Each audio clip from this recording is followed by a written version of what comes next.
ഇവിടെ ഇതിനെയും കൊണ്ട് എങ്ങ് പോവാൻ വയ്യ. നീ ഒന്ന് വാടേ. നീ എനിക്ക് മോഹിനിയായിട്ടൊന്നും കാണണ്ട. എനിക്ക് വീട്ടിൽ പോയാൽ മതി. നടന്ന് മനുഷ്യന് വായിന്ന് സമയം കഴിഞ്ഞാൽ തുടങ്ങോടെ. നിനക്ക് വെള്ളം വാങ്ങിച്ചെന്നാ മതിയാ? ഇല്ല, പെട്ടെന്ന് വെള്ളം കുടിച്ചിട്ട് പോവാ. ചേട്ടാ അയ്യേ, ഒരു മൊസംബി ജ്യൂസ്, മധുരം ഇടാ, ഓറഞ്ച് ജ്യൂസ്.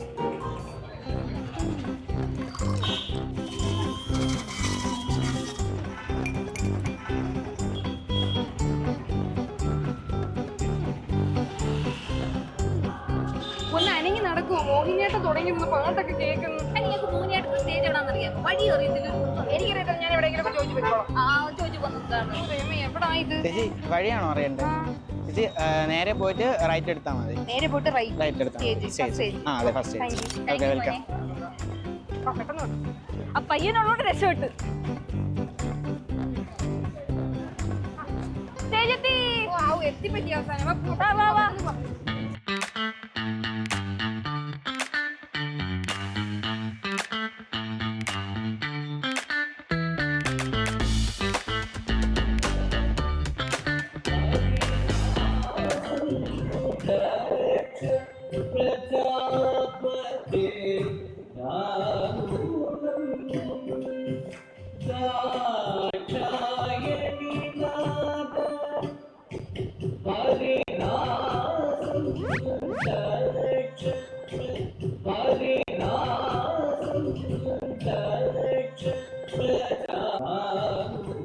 ചേച്ചി ഇത് പ്ലാസ്റ്റിക് വേസ്റ്റ് ആണ്, ഇത് വലിച്ചെറിയരുത്, തെറ്റാണ്.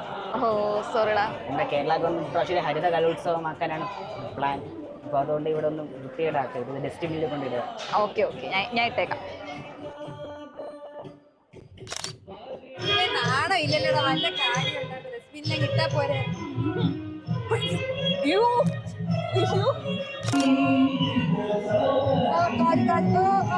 എന്തു പറ്റി ചേച്ചി?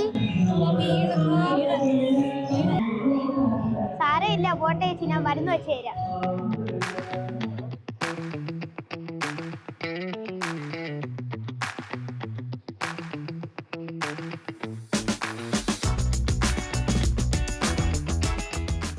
ചേട്ടാ, ഇവിടെ വണ്ടി പാർക്ക് ചെയ്യാൻ പറ്റത്തില്ല. നമുക്ക് ഇവിടെ ഇൻഫർമേഷൻ വെച്ചിട്ട് വണ്ടി കുറച്ച് അങ്ങോട്ട് പാർക്ക് ചെയ്യാൻ പറഞ്ഞിട്ടുള്ളൂ. അപ്പൊ അങ്ങോട്ടൊന്ന് പാർക്ക് ചെയ്യാം.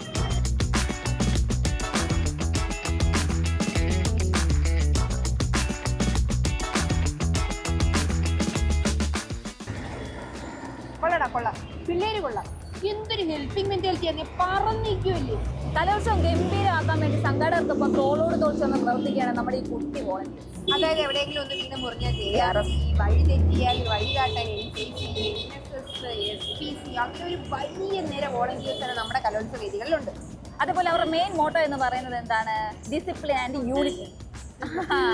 കളയാൻ പോവായിരിക്കും അല്ലേ? I remember. ഓക്കെ, നമ്മുടെ മെയിൻ മാസ് ഡയലോഗ് പറ. Mass dialogue. കലോത്സവ വേദിയിൽ കലാകാരന്മാർ അരങ്ങ് വാഴുകയാണെങ്കിൽ പുറത്താരാണ് വാഴുന്നത്? നമ്മുടെ ഈ വോളണ്ടിയേഴ്സ്.